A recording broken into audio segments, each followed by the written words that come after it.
Good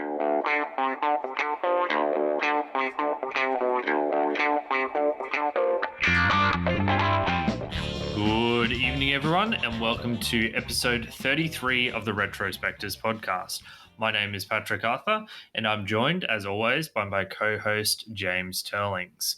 Are you ready to go very fast and capture the flag, James? Fast? What are you talking about fast? This game is all about slowly wandering down corridors. Yeah, so this fortnight we are doing Tribes Vengeance, which is the third game in the Tribes series, released in 2004 for PC by Irrational Games.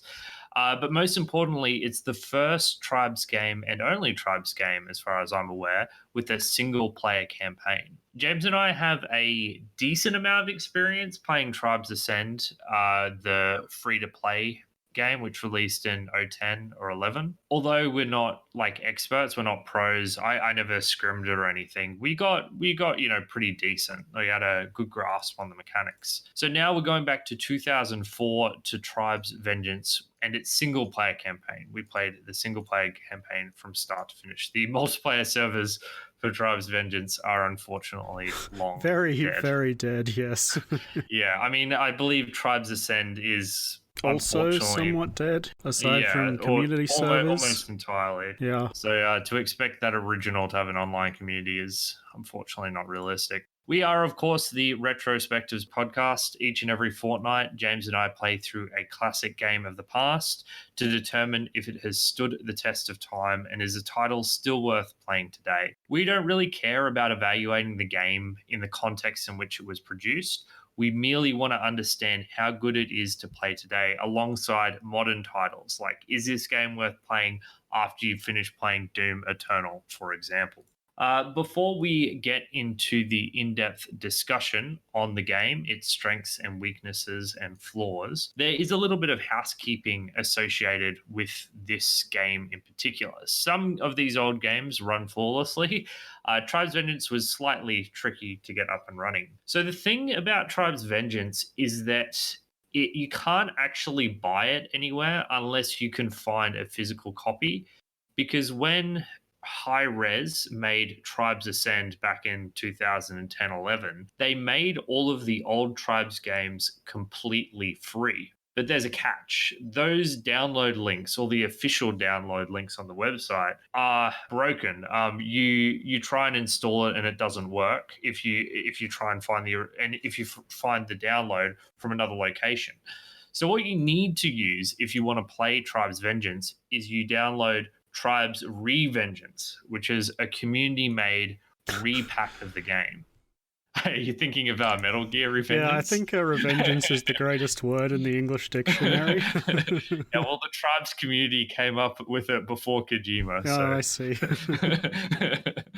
So you get this community repack. You don't need a CD key. It's got support for higher resolutions. And it, broadly speaking, works, but there are a couple of more minor problems and tweaks. But yeah, just be aware, you can't buy this game and the official downloads are busted. So you're not doing anything wrong because the high-res made it free. It's just you want to download the community version if you want a version that works. So we did encounter some ultimately minor technical issues while playing the game. Is that how you describe them? Well, at the time it was incredibly frustrating, but they were very much front-loaded in terms of the experience. If you think that your game crashing out every 5 minutes is just a little frustrating, I hate to think what a major inconvenience looks like to you, Patrick. This game it was a huge problem. It was a huge problem to begin with. I was worried that I wasn't going to be able to finish the game. However, as you said, this game crashes a lot during one of the early levels. In fact, it's probably going to crash on you anywhere from 5 to 15 times while trying to complete this one level, but you can mostly get around that by skipping all the cutscenes where the crashes occur. and it happens very early on in this kind of sports stadium level. So I would highly recommend, if you play this, just skipping all the cutscenes in that level. Basically, after that, they kind of go away. So I also had some issue with some corrupted save files where it wouldn't let me load save files, also in that arena section. So as James said, skip the cutscenes, and it's also not a bad idea to use a rolling save system where instead of just having a single save file, like alternate between 1 to 4, and that way if your save file does end up corrupted, you'll have another save file. That was my way of getting around the problem. Yep. At the end of the day, you get what you pay for, right?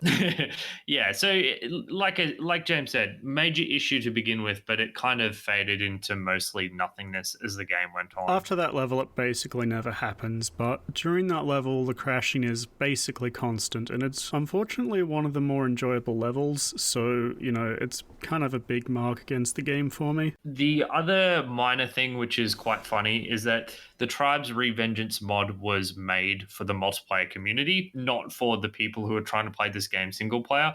So it's got some odd default settings, including a default field of view of 120. Oh my god, it made me feel sick while trying to play it. It was insane. And there's no way to lower this in the game's options, so you're going to have to go out and edit a config file if you want it to be a bit less intense. So I stuck with the 120 field of view. It's not too far removed from the default 105 I use.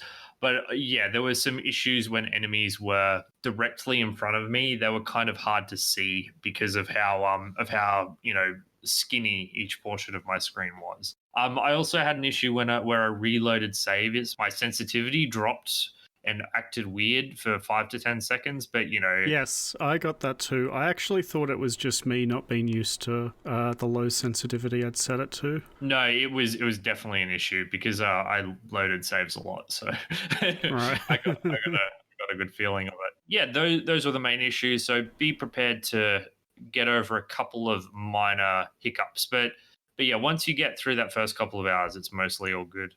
I believe it's time for us to launch into the discussion, James, unless there's something else you want to touch on. No, let's go. Did you want to start off with, I guess, the story? Let's do story first, and then we can kind of transition into gameplay, because the story of this game dictates the direction of the gameplay in a lot of instances. Okay, so the basic premise of the game, and it's a little tricky to give you a detailed basic premise because the story is a little complicated with how it presents itself. The idea is that you basically are following two stories in parallel that are related. You play as Victoria, an imperial princess, and you play as her daughter 20 years later, Julia, who is also an imperial princess at the time the story progresses.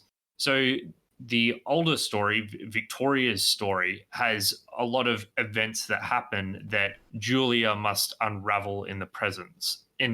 So there's a lot of mystery in how it presents itself. Yeah, if I had to describe this game's story, it's basically a cross between sci-fi, Romeo and Juliet, and a murder mystery, all at once, and told very fragmentedly throughout the experience. Yeah, and I say you have, it's about Julia and Victoria, but there are also 3 other point of view characters that you play over the course of this game. Yeah, every level you basically shift perspective between a character. It might be 20 years earlier, might be 10 years earlier, some point during the story. And you're constantly thrown about between these characters as you progress and you slowly piece together everything that's happened. At first it seems very random, but there is somewhat of a logic to it once you've finished the game. So the background behind the story is that you've got the Empire, which is the dominant political force, and then you've got a few smaller tribal factions, the Blood Eagles and the Phoenixes, which live at the edge of civilization, often in poor areas. At the very beginning of the game, Victoria's ship is attacked and she's kidnapped by the captain of the Phoenix tribe called Daniel. So the story progresses as Victoria and Daniel get to know one another, and they explore perhaps forging an alliance and moving closer together and moving away from the constant war. Yeah, because at the beginning, Daniel captures Victoria and basically only intends to use her as a hostage, right, to get money from the Empire to having her back. And he kind of uses her to do his bidding for a couple of levels, through which they kind of banter back and forth with each other.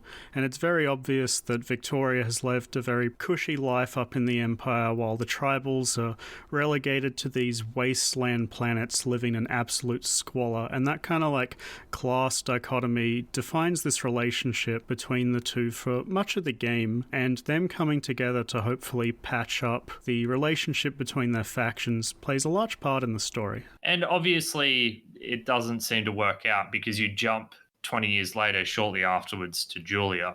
So a lot of playing the game and engaging with the story is in figuring out the mystery of what actually happened between all these characters 20 years in the past. So yeah, it's a mystery, and you slowly unravel it as you move from mission to mission. I have got this inkling that you didn't like this story very much, Patrick, based on these not so subtle hints you've been giving off in Discord and through chats.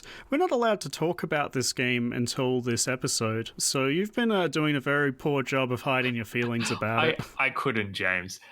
So the thing is, I played this game a little bit when it was released, only a little bit, and I was a kid and I didn't really know what was going on, and then I stopped. But Yep. I remember reading, and I double-checked to make sure I wasn't going crazy, that all these journalists were saying that the story of Tribe's Vengeance was a masterpiece. A masterpiece. I think it's fucking terrible. Like, it's not even passable. As in, this is the worst story. This is a worse story than Cave Story. And I wrote an article explaining how much I hated the story of Cave Story. The fact that anyone with integrity would give this game a good mark for its story is insulting and confusing. If I had to grade this game's story, I would give it like a C-.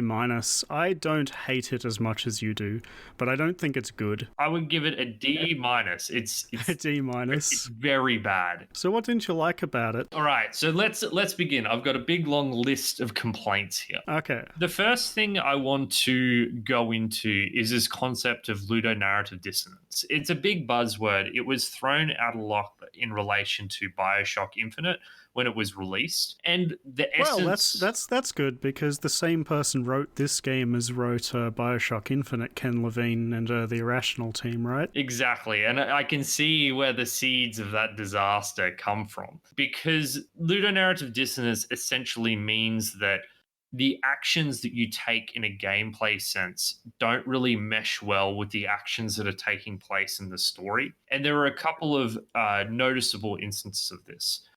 So as Victoria, when you're escaping the ship, you don on some armor and you get some guns and you murder single-handedly 50 people, if not more, while you're trying to escape the ship. Sure. And then while you're helping Daniel, you murder another 20 creatures that are wildlife, and you murder another 50, 30 blood eagles as you're trying to get back to a safe harbor. And then in the next mission, Daniel is giving you shit as Victoria, saying, this isn't some fancy ballroom dance. This is the real deal. It's like, Yeah. I literally murdered a legion of soldiers.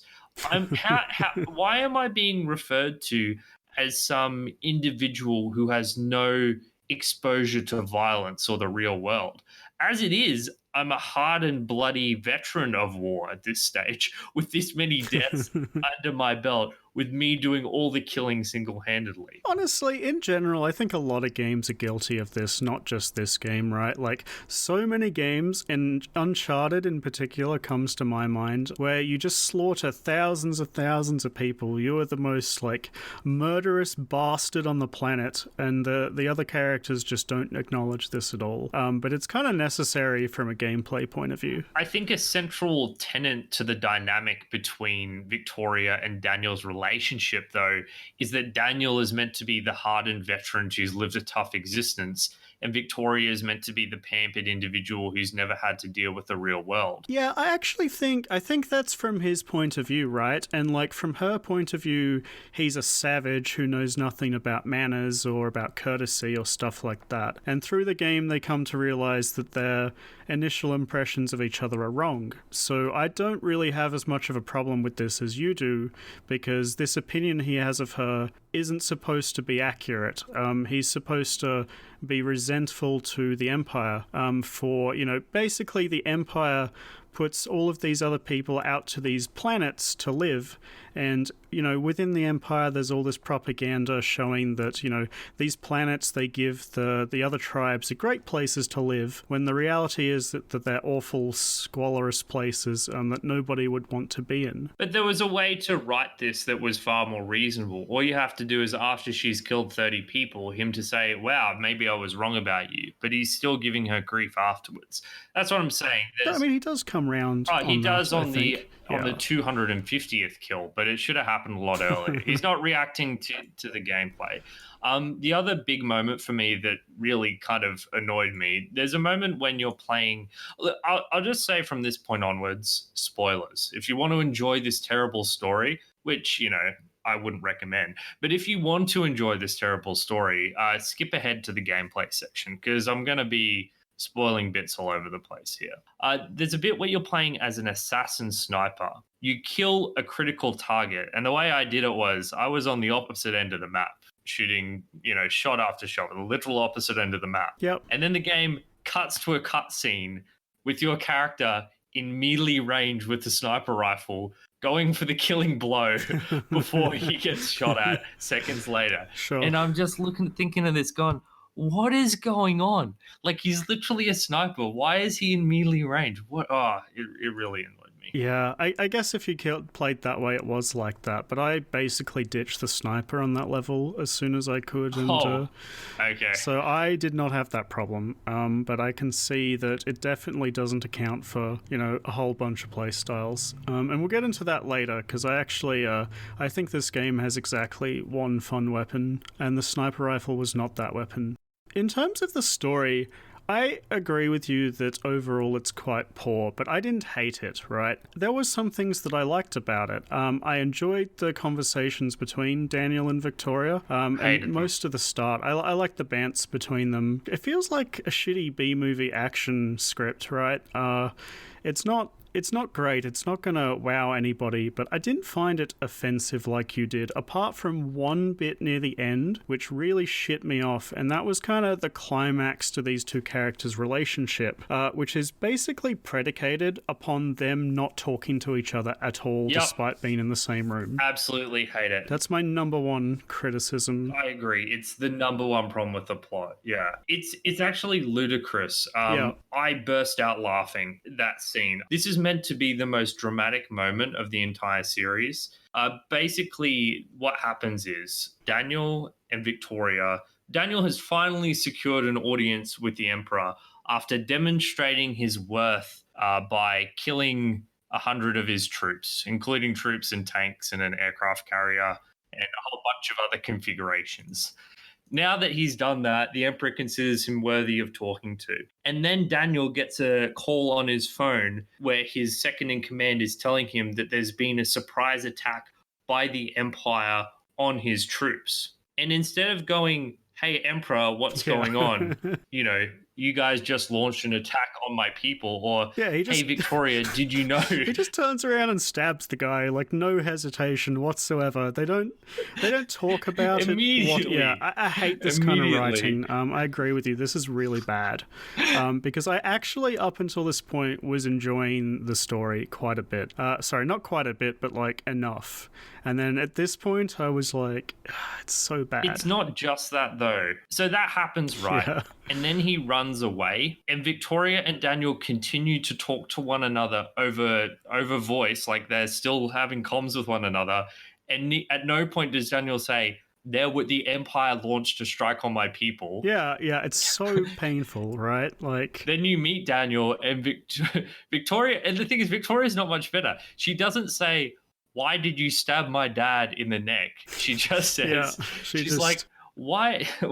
She's just confused. And she's there for her revenge, and they just don't talk to one another because fucking Ken Levine wanted it to be a mystery. Not because it made sense that it was a mystery, but because he wanted it to be one. Yeah, and that kind of brings me to my biggest criticism of the story, right? Is that I actually like the structure of this game. I like how it jumps around between all the perspectives and how you kind of have to figure out what's going on. I find that kind of storytelling really engaging in general, right? Trying to put all the pieces together. That's fun. The problem with a lot of mysteries for me is that often you can figure out the twists by looking at the story from a meta perspective. Like, you can rule out which characters can't have been the person who did it, and then the only person left, it must be them, right? Mm-hmm. This game is so transparent, you can figure out who the culprit was, like, immediately. Not even like halfway through the game, like way before that. And to me, mysteries have two major components to them, right? There's the tension and the intrigue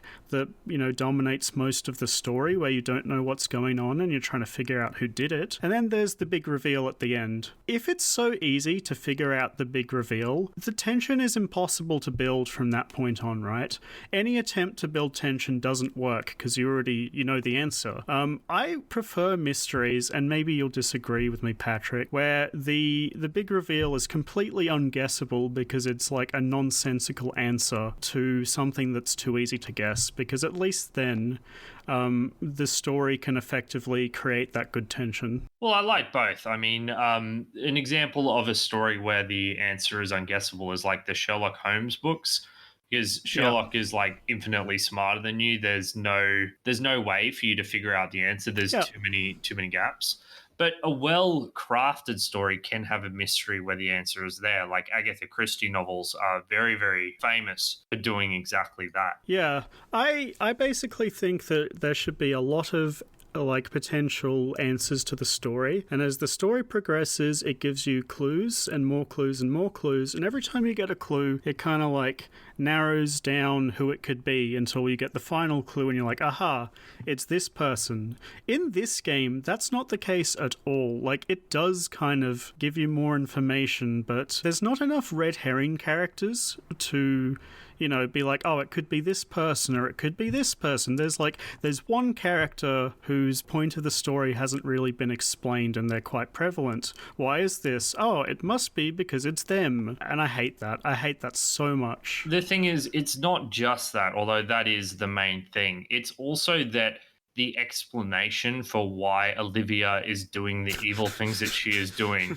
make zero fucking sense. My favorite part was the bit where you're like, why did you do this? And she's like, I'm not some two-dimensional villain. I rolled my eyes very hard at that scene. Can you, for example, explain to me something? Because I cannot get my head around it. Okay. So there's this moment where you play as Julia and you successfully capture Jericho, who you remember as being evil because he killed your mother, Victoria. Yep. You're just about to kill him. You have your gun, spin fuser, held up to his head, ready to kill him. And then Olivia stops you so that he can be thrown into jail. And then Olivia orders an assassin to break him out of jail so that the assassin can kill him, so that he can't tell Julia the secrets of his past. Yeah. But why not just let Julia kill him and skip the entire issue altogether? That makes no sense, right? I guess from a point of view of the law, it's a bit questionable to have the kingdom's future ruler be a murderer. Does she seem like the person who cares about the law? You know what her plan was at the end of the game, James? Her plan was to commit a terrorist attack on her people that would make 9/11 look like an insignificant joke in comparison. She wanted to murder hundreds of thousands of her own citizens and pin it on Julia. That was her plan. That was very bad. I actually agree. My opinion of the story from an overview perspective is that the first half of the story is inoffensive and there are some little enjoyable bits. And then towards the end of the game, it becomes an absolute train wreck that I could not recommend to somebody. So basically, I agree that the latter half of this game's story is far worse than the beginning, because the beginning is at least a lot narrower in scope. But whereas you found the banter kind of somewhat endearing, I found it incredibly put on and annoying, and I was utterly unconvinced by Victoria and Daniel's relationship. Daniel's voice acting was okay, but Victoria's was very bad. Yeah, I think that Daniel's voice acting is actually pretty good, and I completely agree with you. Victoria's voice acting is horrendous, not only in the cutscenes and the intercoms, but also when you take damage in this game, which we'll talk about. The best voice actor, though, was Jericho, who, if you guys have ever played the Warhammer 40k Dawn of War 2, he's a voice actor in that game as well. So I recognize I think Jericho is probably the best character in the game, although it's not a very high bar. It's not a high bar to cross, yeah. No. My final point about my problem with the story is that I feel like the story is incredibly heavily weighted towards the past and not the present. The present, yeah. I don't think Julia got enough, like the two characters' daughter, I don't think she got enough time on screen. Yeah, she doesn't really do much, right? She kind of fulfills her military function, like she's going to bases and killing stuff, but Victoria is the one with all the, I guess, more, emotional moments, like character building moments, even though I feel bad even calling it. Yeah. So there was an imbalance there. Okay, alright, so the story is pretty mediocre and in Patrick's opinion complete garbage. It's so bad. But I do think there is one good thing about it that I think you will probably agree with. Ooh, are you going to get me to admit that some part of this story is good? Let's see. Okay, not from a narrative point of view, right? I'm not gonna force you to try and admit that. That's impossible. But I actually think the structure of this game's story that jumps around a lot lends itself really well to a video game in terms of having you do different things in the game world and in between levels. One of my favorite things about this game in general is that every level is very significantly different from one another, and this is helped by the fact that the story jumps around a lot. So, you could be doing a tank mission out in the wasteland 1 second, or you could be back in the palace navigating narrow corridors in a firefight. The game jumps around so much that the game is able to change what's happening gameplay-wise without it feeling super weird, and I really enjoy that. So basically, I disagree with your premise that the gameplay is significantly different from area to area. Okay. I think that the gameplay boils down to the same thing over and over again, which we will get into more detail in the gameplay section, I guess. But because that's your premise, I need to attack that in order to attack the story thing. I think that you're right that in theory, games are a good way to show a shifting of protagonists, but because my perception of the gameplay is that it's incredibly samey, I cannot agree that the story offers anything really structurally interesting in that way. So, sorry, James, can't get me to admit it, but it's more of a gameplay hook than a story one. Well, I actually strongly disagree. I think the game does an excellent job of mixing up its gameplay. So I guess that's a pretty good segue into it. So do you want to talk about the gameplay a bit now? We will, but before we do, we'll have a quick music break. Oh, yeah.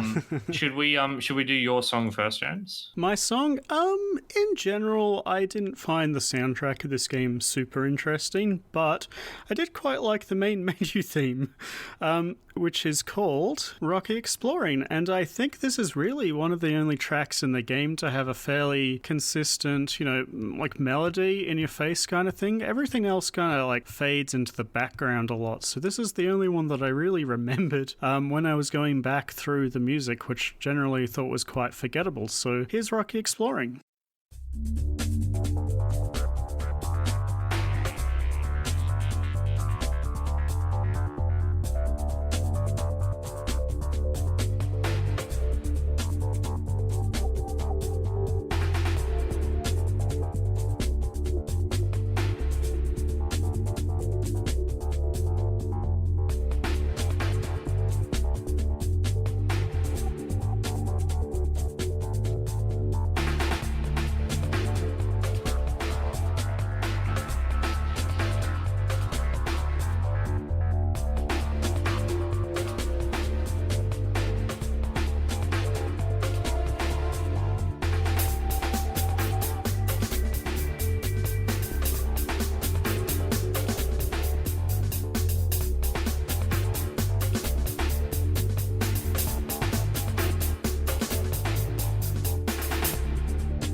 So that was Rocky Exploring, one of the only tracks that James enjoyed from this excellent soundtrack because he has terrible taste in music. But more on that later. For now, we're going to be talking more about the gameplay, and I believe this will be where most of our discussion takes place. So, the things you need to understand about Tribes is that it is, of course, a first person shooter, but there are a couple of things that define Tribes as unique. The first one is the prevalence of jetpacks. Jetpacks are a thing that exist in a lot of games nowadays, particularly first person games. But Tribes, your jetpack is an essential piece of technology. These maps that you're traversing are quite large and often quite vertical. So you can jetpack up to ridiculous heights.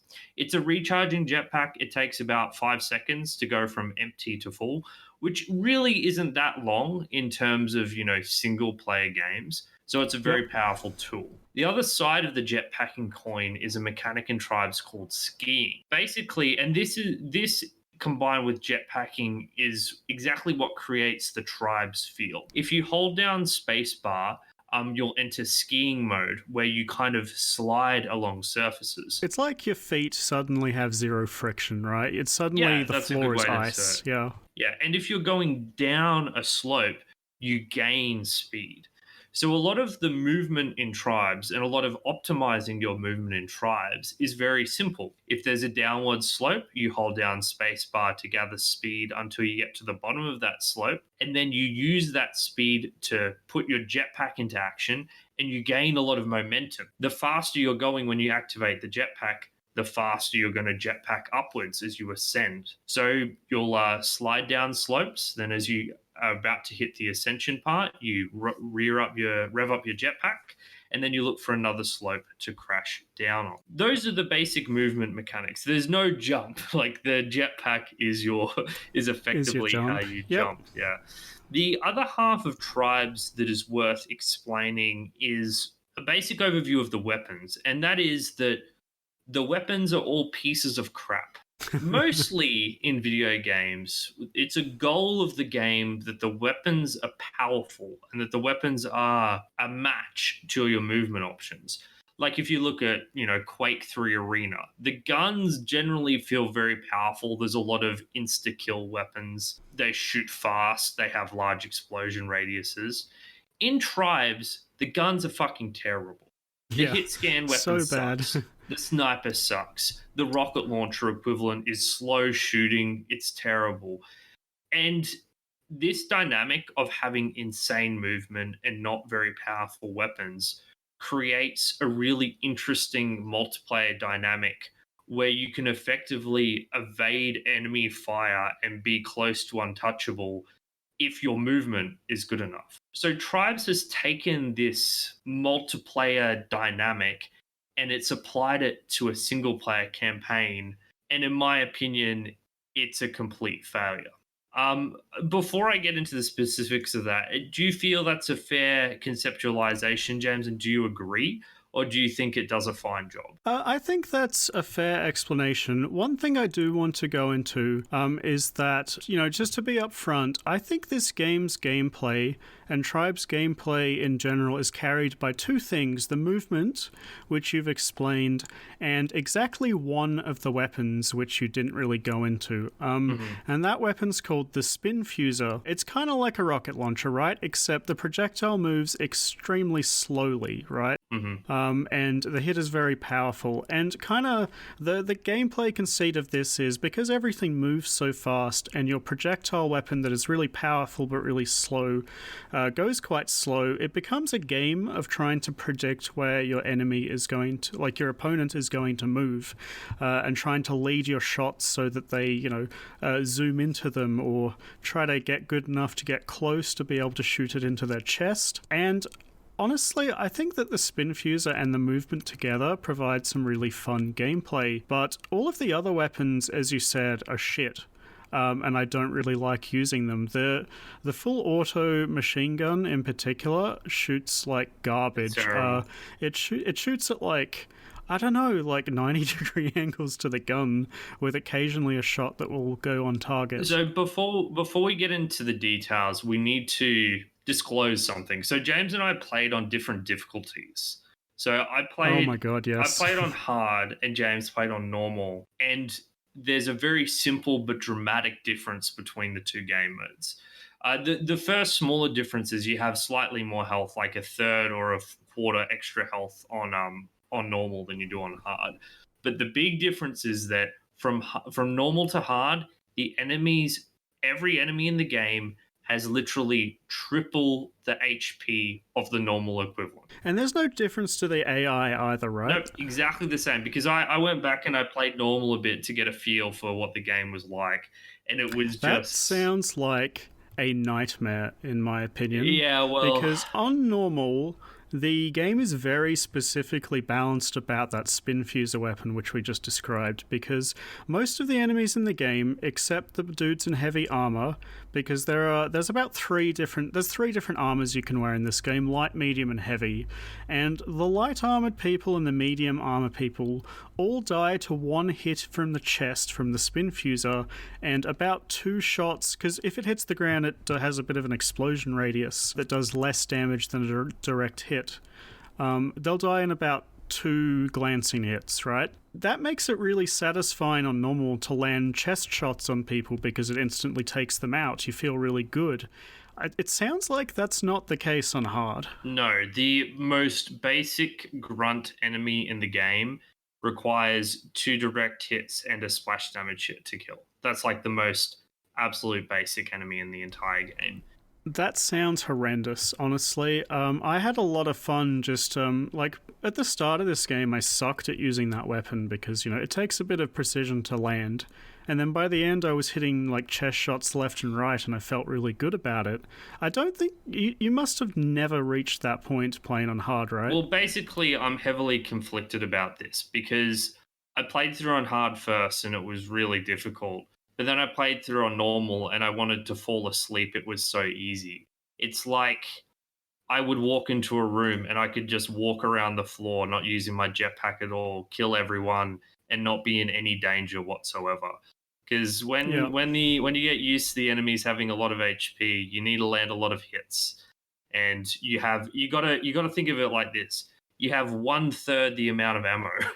If the enemies are taking 3 times as many hits, you need to be more accurate. I would just want to jump in on, how you said the spin fuser is the only good weapon? I think that the mortar is a very good weapon as well. I don't know what you think, but that weapon was, I thought, the most powerful weapon of them all. Like, I found it far. Okay, it's powerful, but I don't find it as fun to use, basically. Okay, for me, the mortar was like essential to actually kill a lot of enemies, because when you get attacked by 5 or 6 enemies with 200 HP, you're not getting the job done with just a spin fuser when the spin fuser requires 3 hits to kill the basic mooks. So it just sounds so bad. I can't imagine having played this on normal. I hate games that just inflate HP values. It's awful. This game has a really good movement system, and the enemies don't move around too much on normal. I figured that on hard, they would just have better movement and it would be harder to hit them. Well, I didn't really see much big difference. Like, the duelists kind of move around and use their jetpacks a little bit on normal, right? Like, it's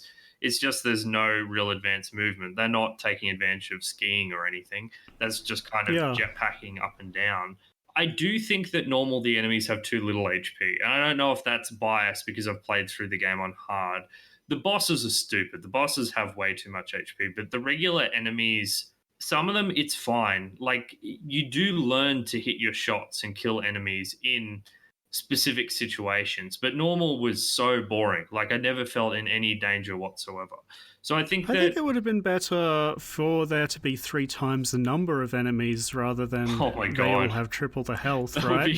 That would be insane. You still get the satisfaction of being able to one-hit things, and it's more hectic, but it just sounds like such a slog, right? 3 times is a lot. I think that even if it was 2 times or 1.5 times, that would have been an improvement.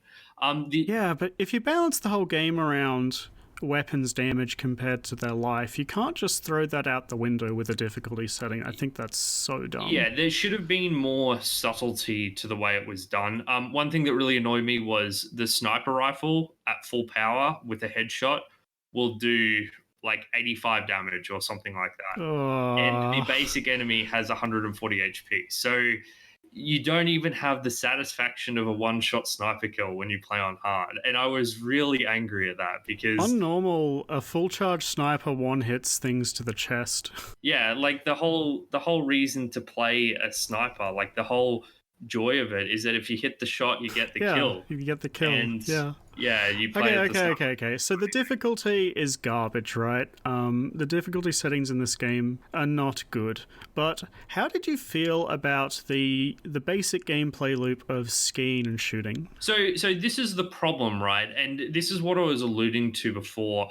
I don't think that the basic gameplay loop is skiing and shooting. I think that there are outdoor areas where you jetpack around and dodge enemy projectiles while you kill them. Yep. There are lots of indoor areas where you're jetpacking around killing guys.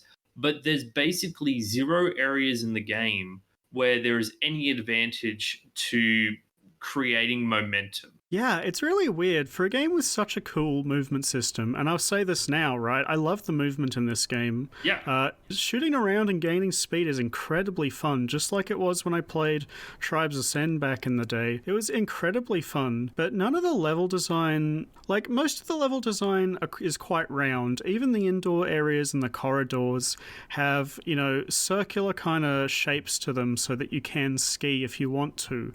But you're basically not rewarded for doing it other than, the pure joy of going fast, right? Which I did do sometimes.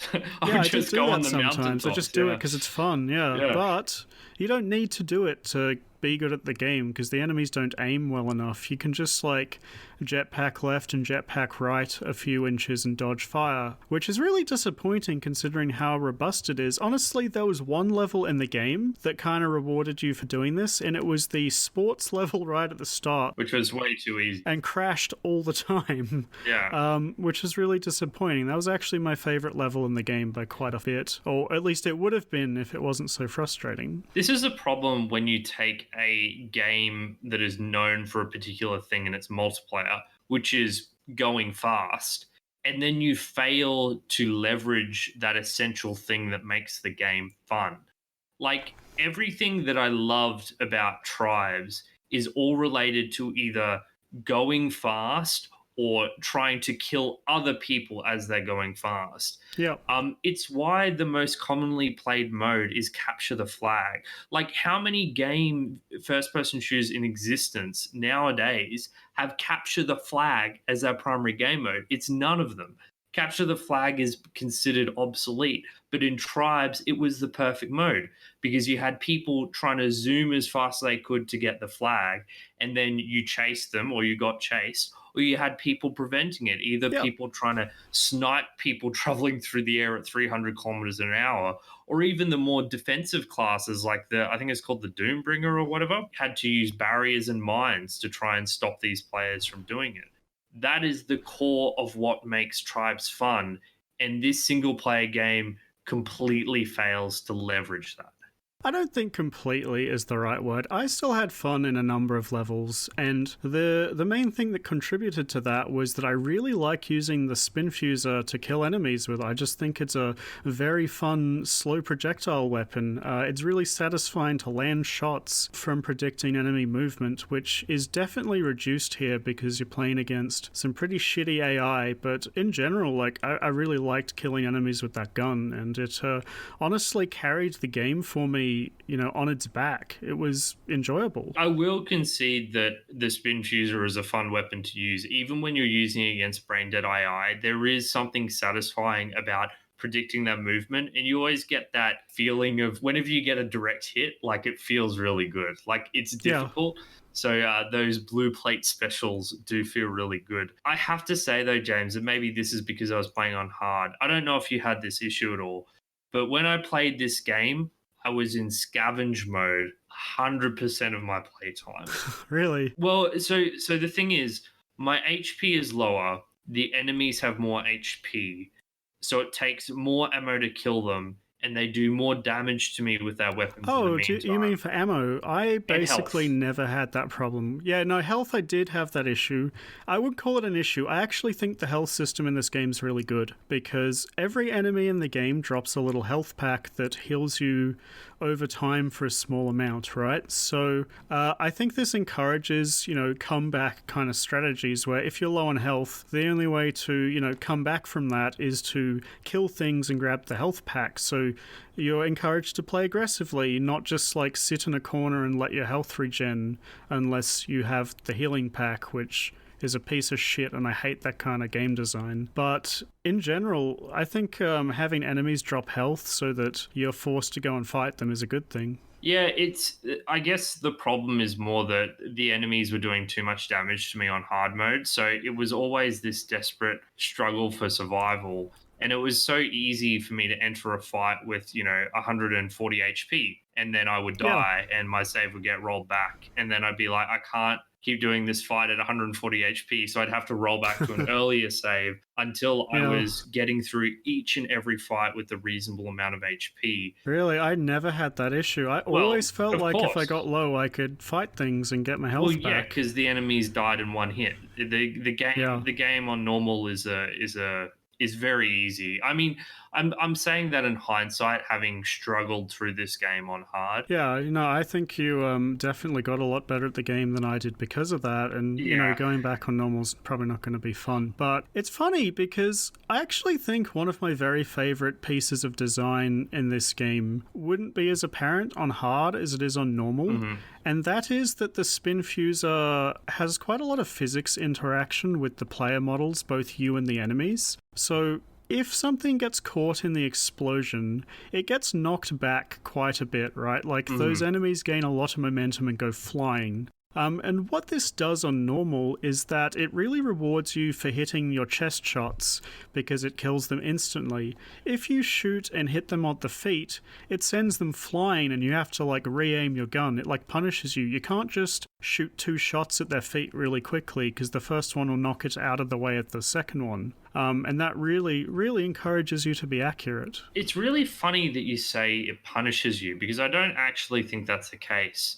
Because when you shoot at their feet, they kind of move in a controlled direction. So you can get the follow-up shot a lot easier. The problem with not getting the directional push is that the enemies are free to move in whichever way they want. When you shoot near them, they always get pushed in the direction opposite. So I don't think that's a punishing thing. I think it's a benefit to the player. And it was a benefit to the player in my multiplayer experiences, most of the time anyway. I don't really mean punishment. I mean, it kind of prevents you from just shooting a whole bunch at the ground at the same time, right? It means you have to be more active with your aiming. Oh, sure. That does make sense, particularly because the AI isn't being particular moving around a lot either. If the AI was standing still, it would be easy to just shoot 3 shots. It adds more of a game to the aiming, right? It makes it more dynamic, it more interesting. Yeah, and I really like that, which I think doesn't matter as much on the higher difficulties maybe because I guess things get knocked back if you hit them in the chest as well. Yeah, well, that's the thing. Know. Yeah, you shoot them in the chest and they get knocked back. So you have to learn how to follow up the shots. I wanted to dive now into probably my favorite section of discussing about the gameplay, and that is the notion of cheesing.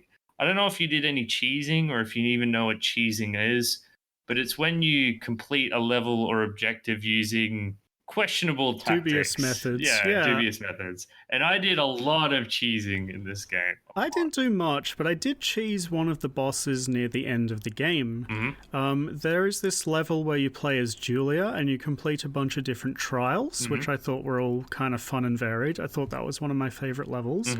And then after the trials, you fight a boss, which is in fairly close combat, and she has this shield that deflects bullets, right, until she throws the shield, which opens her up. What I did for that boss was I equipped a speed pack and pulled out my melee weapon and Dark Souls style circle strafed her, hitting her in the back for about 10 minutes, so she couldn't attack me back, and I would just killed her perfectly. It was very immersion breaking and stupid, but it worked. So imagine that fight, but instead of 300 HP, she has 1,080. Because that's the fight I did. And I also cheesed that boss. But the way I cheesed her was I jetpacked up to this weird route in the sky that kind of blocked her, and she kept trying to fly up to me but ran out of jetpacks. And every time she did that, I could throw my buckler at her. And I rinsed and repeat until she died. That sounds very boring, but dude, I guess my method wasn't much more interesting. Just you wait. Let me explain some of the cheese methods I use. So the one I'm proudest of is there's this mission where you're in like this rover, like a car with medical supplies, and you need to get it to the tunnel. And you start in the southwest corner of the map, and the exit to leave the level is actually just directly above you. But there's, you're on a road with hills on either side, and there's a big river. And if your vehicle goes in the water, it takes a lot of damage very quickly. So what I did was I skipped 90% of this mission. I found a way to get up onto the edge of the hill, and I realized that if you had enough momentum going down into the river, you would kind of go and put your thrusters on at the right time. You would go down, you would continue gaining speed underwater, and you could come up the other side, and your vehicle would have 50 of its 2,300 HP left. And then you can just drive to the end after skipping the entire level. Oh my god. Do you think stuff like that adds to a game? Because in general, it makes you feel quite smart, right? So the mission was get the medical supplies to Julia. Now, it did take me 20-odd attempts to successfully do that. But on the attempt that I did it, it was the right move. All right, you ready for this? I've got more cheese methods. Okay. So the missions I struggled the most with in this game, I was just like, what the fuck am I meant to do? When you take control of Jericho and you have all these wave defense missions where you have to set up defenses and then you get attacked from all directions? That mission was pretty fun. It was a nightmare because you get attacked by 15 enemies and there's no safe place to retreat to take it at your own pace, and they come at you from multiple directions. So when you consider they've all got as much HP as they have, it was very, very difficult to actually beat those missions for me. So I had to resort to cheese methods to get through. Yeah. So my favorite one was there were these crates that were scattered about the environment. This is pre-Havoc physics, so it's pretty suspicious. But what you can do is if you ram into these crates in the heavy armor, they do move a bit. So I spent about 5 to 10 minutes ramming 4 of these crates into a doorway. What? So that when the enemies spawned from that direction, they just got stuck behind all those crates. Oh my god. So I was only having to deal with enemies from 2 directions instead of 3. The other one on that same mission was the very final defense sequence. I just found a spot where none of the enemies could reach me and sat still for 2 minutes while they kind of jetpacked around aimlessly, and their pathfinding wouldn't let them reach me. I shot enemies in the chest and it was fun. What I'm getting from this discussion is just that don't play on hard, right? Is the loudest thing. I can't recommend this enough. Stupid. Holy shit, just play this game on normal if you're going to play it, please. For the love of God. The final notable cheese thing, I don't know if it's really cheesing, but where you're playing as Mercury and you need to kill Jericho, he has 2,000 HP. This mission really pissed me off, actually, because you have Imperial troops coming up and you have Phoenix troops coming up, and they're all shooting at you. The Imperial troop will be right next to Jericho, who's the escaped prisoner, and they're both standing side by side shooting at you. And not each other, yeah. Yeah. Jericho's got 2,000 HP. The sniper rifle headshot does 85 damage. And he's got a mortar that's accurate over unlimited distance. But I found that if you got to the top of the tallest tower his mortar shots would kind of go past you if you strafed left and right at the same time.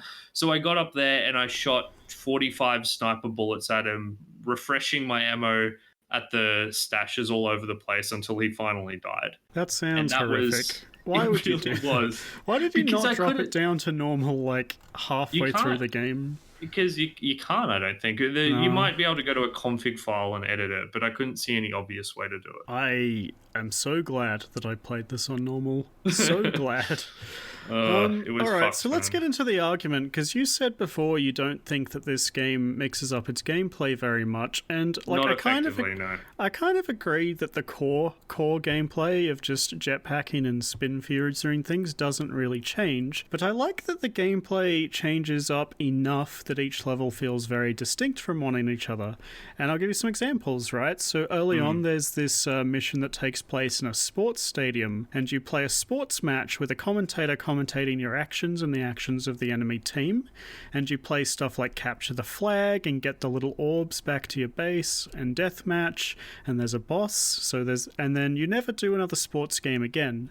And then there's some levels where you do a lot of fighting in close corridors, and then there's some levels where you do, big open areas with lots of places to ski. And all through these levels, you've got different loadouts and different weapons, which, most games have. But I think that each level introduces something new generally, right? One of my favorite levels in the game, which you probably hated, was this level early on where you play as Julia when she's a child, and you have this grappling hook, and you have to navigate the level with a grappling hook that lets you, swing from the ceiling and do a bit of platforming. And I think that was very different to, the level before it, which was running around and shooting dudes. And then, there's that level near the end of the game, which is a bunch of different trials where you do very specific tasks, like try to do a race in the fastest time possible, and it teaches you to shoot rockets at your feet to go faster. And, there's a whole bunch of different, like, vehicle missions and base capturing and defense and that kind of thing. And I think that because every level was significantly different to each other thanks to the story, I never really got bored while playing the story, which I definitely would have if every level was shooting guys. To me, there were two sorts of missions. The decent ones and the rest, which were crap. Right, yeah. Decent missions were, as you alluded to, the trials one and the sports one.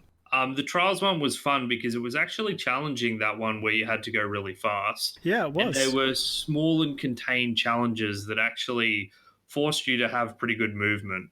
The sports one was fun because you actually got to ski, because you actually got to gain momentum, and it was over far, far too soon. Yeah, and I liked the announcer talking shit about both of the teams. I found that really funny. But I found that all of the missions, whether you're destroying generators or trying to retrieve intel or trying to assassinate someone, they boiled down to the same thing. You were shooting dudes with guns, and it was a grind for me. Like, it really was.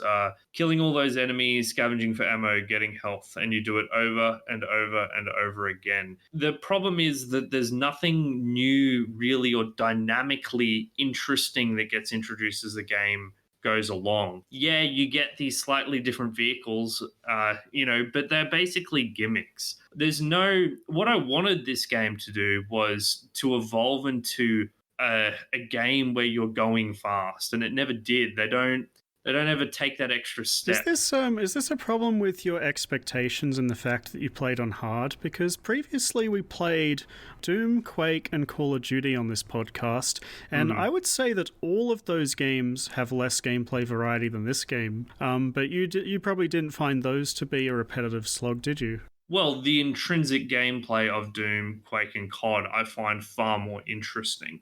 Really? Because, so for example, in Doom, there are many different enemy types that all act in very different ways. Okay, you have sure. the Pinky who's rushing you in melee, the imps who are throwing fireballs at you, you have the hit scanners. I've played more Doom 2 recently than Doom, so I'm thinking more like, the Archvile acts very differently, and the chain gunners act very differently. And when combined in different ways... I agree with you that one of this game's biggest weaknesses is the lack of enemy variety. I think this hurts the game a lot, actually. And I think they really should have introduced more enemy variety to, mix up what you were doing, because I think that this game's core movement and projectile shooting is incredibly fun. Yes. I think it's much more fun than those games I listed before. I think it's, more fun to run around and shoot things in than, Quake and Doom and whatever. But the game doesn't give you enough interesting things to actually shoot to force you to make use of these things to their full potential, and because of that, it really suffers. Those games have much simpler kits, and they do a lot more with them because they force you into more interesting situations, and this game doesn't do that. So Tribe's Vengeance reminds me of another game called Counter-Strike Condition Zero. So as James knows, I'm massive Counter-Strike fan. I've played that shooter more than any other. Condition Zero had a single-player game. It was a single-player Counter-Strike game, and it was shit. It was uninteresting, unappealing, because you can't just take a multiplayer game, turn it into a single-player game by slapping a story on it, and expect it to capture the essence of what makes it fun. At best, it's going to be a tutorial. And that's kind of how I feel about this game's gameplay. It feels like a tutorial for a multiplayer game, right? Yeah, and the bits which are most obviously a tutorial for the multiplayer game are the strongest parts of it, and those are the highlights. I think what I really didn't like about this game was that it does feel like a tutorial, but it never builds up into playing a full game of Tribes. Like, I thought the final level was definitely going to be a full match, and then it wasn't, and I was really upset about that. What did you think about Daniel's mission where he's in the arena proving his worth? Because that was the most difficult mission by far in the entire game for me. I did die on it a couple times. It was quite difficult, but I enjoyed it. Not as much as some of the other missions, my favorites being, Trials and the sports and the little kid mission, but it was fine, right? I think I'm once again the victim of difficulty. Yeah, it really feels like your gameplay experience suffered because of this. Yeah, but I didn't enjoy normal when I went back to it either. I've kind of ruined both modes for myself. Yeah. I don't think that the gameplay experience of the story mode is bad. Like, I had a lot of fun at points. I had much more fun playing this game than I did playing Quake, for example. Quake? Okay. Call of Duty makes sense to me, but... Really, the movement's so much better in this game. I don't know. I really enjoyed most of the gameplay experience, and I think it's because things are so satisfying to kill in one hit when you got that, really good shot. Yeah, see, I felt it was basically bland and repetitive, and that even though the movement and shooting is good, it was just so obviously made for multiplayer, and it didn't work in a single-player environment. Yeah, I don't know. It's this weird dichotomy. The story's jumping around. You're always jumping around from different characters who are talking about, different experiences that they're having in the game world. You're jumping around from corridor shooting to these defense missions to vehicle sections to grappling hook sections. I thought that it did a really good job of spicing things up, and because of that, I just was able to play this game for a lot longer than I would be able to play other games for. I finished this game in a couple of sittings and really enjoyed it. See, for me, it was an endless repetitive struggle. Yeah. of scavenging and not dying and rolling saves. And I feel like that's because you played on hard, honestly. I reckon if you had gone into this on normal to begin with, you probably would have had an okay time. Yeah, it's weird, right? Because I've played about a third of the game on normal to get a feel for it, and it was so boring. Like, I just was like, I don't understand where the challenge is, because I could just stomp around on the floor shooting everyone and not really get close to dying. So it was it was a very surreal sort of experience. I mean, I can see how that can be fun in some sense, but after playing it on hard, to not be challenged. To be clear, I do think normal's too easy as well. Okay, sure. I never really had much of a trouble, but I found that the simple act of, aiming the spin fuser and landing it to be fun enough that I didn't really mind that it wasn't challenging me enough. Mm-hmm. And there was a couple bits that were a bit more difficult. For me, the most difficult level was the one where Daniel is hacking that device and you have to protect the base from the waves. Oh, yeah. I was struggled very right hard, at the end of that. Yeah. Yeah, but, in general, movement and shooting really fun, and game feel trumps a lot of things for me. Okay, I've talked about most of what I want to about the gameplay. Was there anything else, or do you want to go into a music break? Yeah, let's do the last music break, and then we can talk about that a bit more, because you seem to have liked it a lot more than I did. Yeah, I certainly did. One of the things that is worth praising about this soundtrack, it's a simple thing, but it's something that's quite rare with these older games, is that it has both ambient / exploring soundtracks and combat soundtracks. So James selected an ambient soundtrack, and this one is called Alpine Combat. And this is one of the battle themes that plays when you get into a fight. I'll talk more about the music after the break, but I was quite high on it. I thought it was a good soundtrack. This is Alpine Combat.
That was Alpine Combat, and Patrick, you said you liked this soundtrack. Personally, I found it to be okay. I didn't hate it at any point, but once I finished the game, I just couldn't remember a single song off of it. And, when I went back and listened to the OST on YouTube, I couldn't remember hearing any of those songs while playing the game. So I will say that it was not a soundtrack that stuck in my head after the fact. But when I was listening back to the soundtrack, they all came back to me, and I remembered where I'd heard them all before. I think that one of the things I really like about this soundtrack is that there are a lot of different sorts of sounds. There's the bassier, sort of like groovier ones, like the rocky one, the rocky combat theme. But then you've also got some more orchestral tracks. And in general, the soundtrack features this great fusion of orchestral violins and cellos with synthetic sort of computer sounds, and it's tied together with these some rhythmic drums. None of the tracks, or few of the tracks, have that like insanely fast-paced intensity of something like Armored Core or most recently Archimedean Dynasty. It's a slightly more restrained approach to music, and I really like Alpine Combat. I like the cross between the orchestral and the computer synth sounds. It's to me, it's fairly unique, and it's very interesting, and it's very well done. One good thing I do think about the soundtrack is that it's not in your face. It's kind of like it's really backgroundy music, right? So you can be listening to it to a long period of time without it getting on your nerves, because that's something that I guess recently I've discovered that I absolutely hate, is when there are these songs that are in your face on a really short loop that just get in your head and drive you insane. But, not at once during this game did I think, wow, this is bad about the soundtrack. But neither was it ever good enough that it took me out of my immersion to think, this is amazing. It was okay. It did its job. I didn't love it, right? Yeah, and that's fair enough. Like, I don't expect you to have good music taste, because everyone knows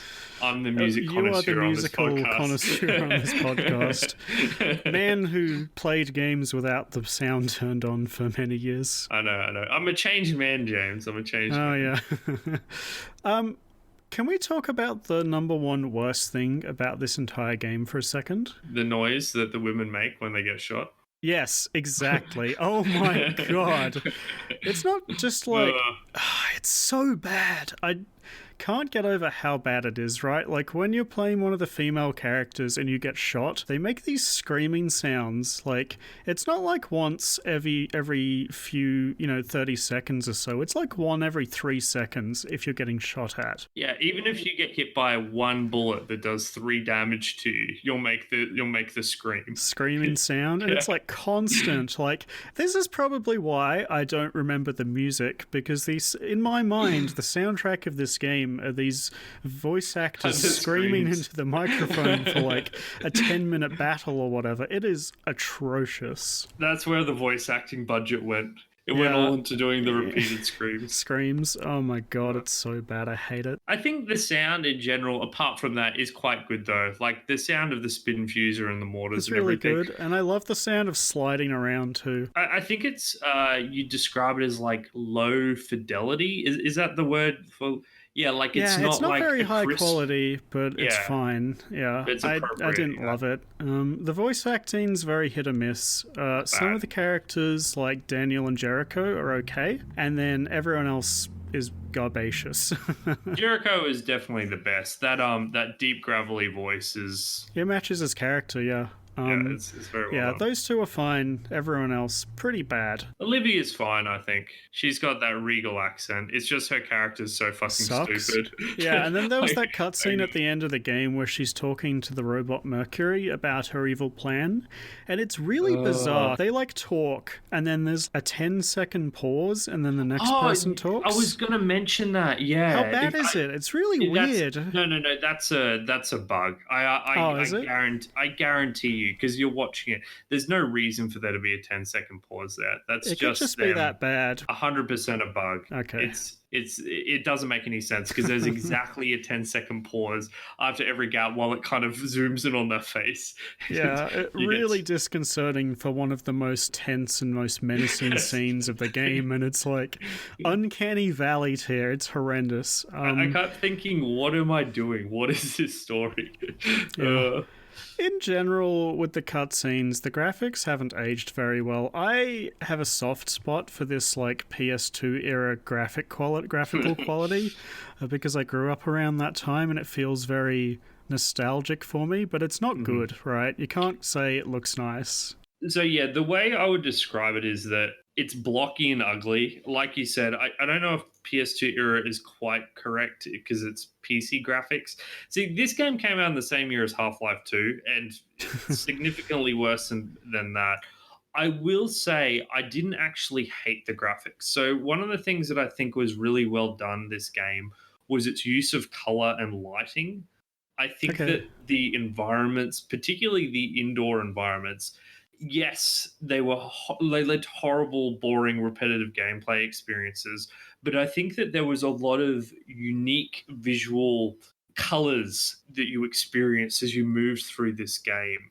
It was all very clear and, softly lit, and I don't know, I thought it was quite a good look. I think this game's very campy, right? And I think the graphics kind of lend themselves to that, maybe even if it's not intentional, but I didn't hate the way this game looked. I really like some of the little touches, like how when you shoot the spin fuser, it's got that blue trail behind it so you can more easily see it, and that helps with the gameplay a lot. And I like the armor designs of tribes in general. I think it looks really cool. Like, it's a sci-fi setting, and, all the packs are cool enough. And I actually really like the gun models.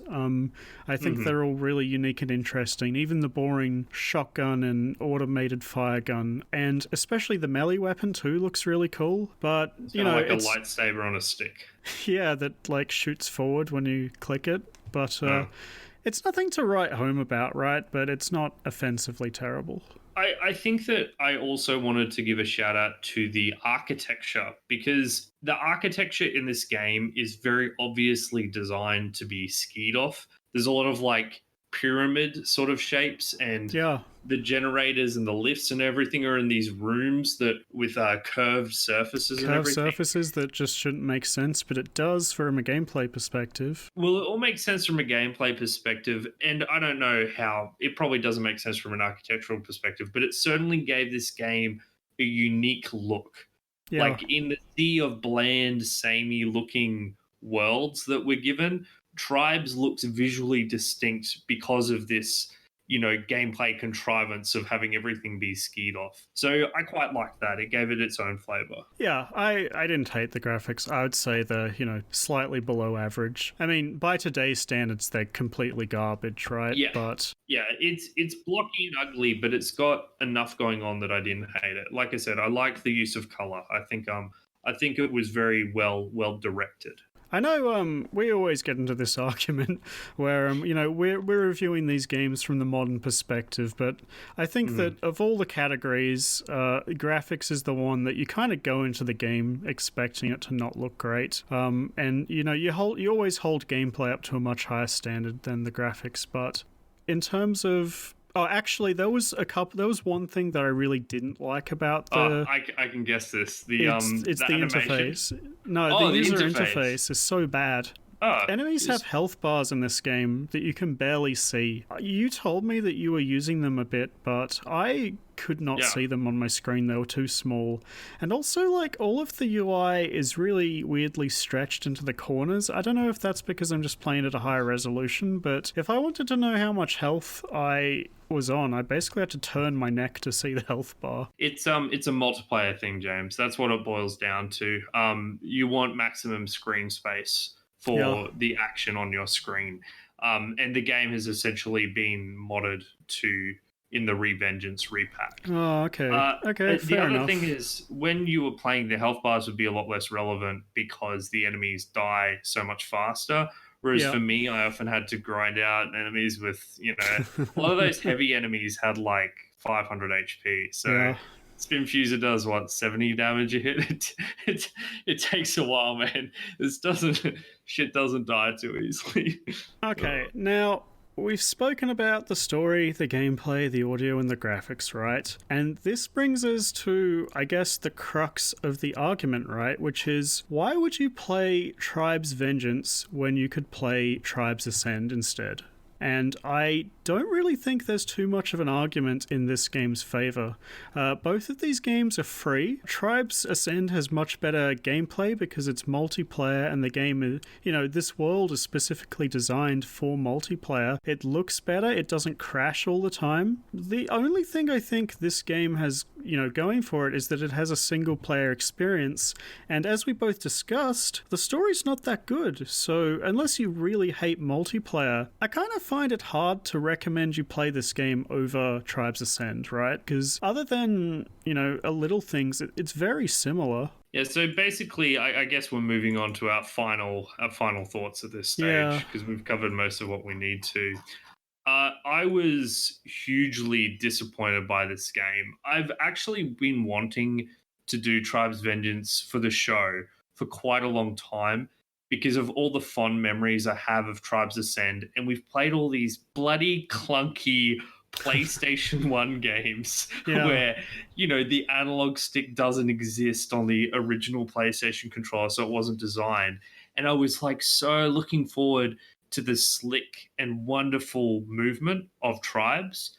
And then I played this game, and not only did I get a story that was, awful, not just even bad, awful. One of the worst stories I've had the displeasure to experience. It's you've definitely played games with worse stories, Patrick. You're hamming this up a lot. I am not. This story was garbage. A game without a story has a better story than this shit stain attempt. I'm really mad at it. But most importantly, with the gameplay, I felt like it was not leveraging the parts of what I love about Tribes successfully. This game could have had chase missions. It could have had capture the flag missions. It could have had defense missions where you needed to snipe fast moving targets out of the air. If it had missions like this, I would have been much more on board with what this game was trying to accomplish. Instead, I got an endless repetitive crawl. I cannot recommend Tribes, and it hurts me to say that about a first-person shooter when I've recommended every single one so far. But this is the worst FPS I've played for the show. I think that, like James said, Tribes Ascend is where you want to go. They've got community servers. I'm sure the community is very welcoming.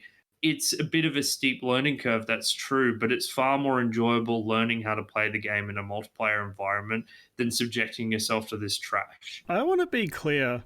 If Tribes Ascend didn't exist, because I think it's just a strict upgrade in many ways, if Tribes Ascend didn't exist, I probably would have given this game a soft recommend. I had a lot more fun playing this game than many of the other shooters we've played for the show so far. I liked this game more than I liked Doom, I liked it more than Quake, and I liked it much more than Call of Duty, which I hated. Because I think, on normal, the movement and the gunplay is really fun at a base level, and story wasn't so good, but... the problem is, the core gameplay of Tribes is really fun, but there's a much better game out there for you to play if you want to experience it. So I think the Tribes as a series is 100% a recommend, right? And the only way I can recommend Tribes Vengeance to somebody is if you like shooters but hate multiplayer. If that's the case, then yeah, definitely give this a spin. It's completely free, and it does have some technical issues that, past that one level aren't too bad of a problem. But I think everybody who likes shooters should give the Tribes core gameplay a go. It's really fun. But Tribes Ascend does it better in almost every aspect, so look there first. Yeah, play Tribes Ascend. I mean, that about wraps it up, right, James? Is there anything else you wanted to add? Not really, other than that the story's not as bad as you said. It's just mediocre. The story is on record. We both agree. No. It's the worst thing ever written. Thank you, everyone, so much for listening to us today. We are the Retrospectives podcast. You can find all of our content, including articles, at rspodcast.net. Most importantly, we would love if you would drop by our Discord server. We've got a decent little community brewing now where we talk about games, and I talk about games I hate. It's good fun. We talk about modern games, old games. If you've got a suggestion for a new game for us to play, a suggestion for an old game for us to play. A new old game for us to play, yeah. Yes, a new old game, yeah. Or anything else, we'd love to answer your questions. So please drop them by. We don't have a Patreon. I'm not going to tell you to send us an email. But if you drop by our Discord and have a chat, we would love to have you there. Yeah, so that's us. What game are we playing moving into the next fortnight, James? I think it had been a while since we played my favorite genre, which is 3D platformers. So we're going to go back in time and play Sly Cooper 1, because out of the big three PlayStation 2 era 3D platformers, Jak and Daxter, Ratchet and Clank, and Sly Cooper, this is the one that I've never played before, and I love all the other games in this genre, so I'm really hoping that it kind of scratches that itch that I'm searching for. I have never even heard of this game. Like, when you mentioned Really? it, I had like this super vague recollection of it, but I've never played it. I've never seen it in action. However, the idea that it's a stealth game has me immediately intrigued. So I'm kind of a lot more on board for this than the other crappy platformers you usually recommend. Yeah, like that terrible Psychonauts game that you made us play, right? What? I said games you recommend. I recommend the good games. Yeah, okay. Yeah. Well, I'm looking forward to playing Sly. If you want to play it with us, this game has both a PS2 version and a PS3 HD remaster, so you can get it from your local reseller if you're allowed to leave the house. Man, how easy we forget these things. Yeah, get it from your local GameStop, right? That's currently not open, probably. So yeah, in these trying times, there's nothing better than sitting down with a fun game. So yeah, we hope you enjoyed listening to us. We are the Retrospectives podcast. Till next time, see you then. Adios.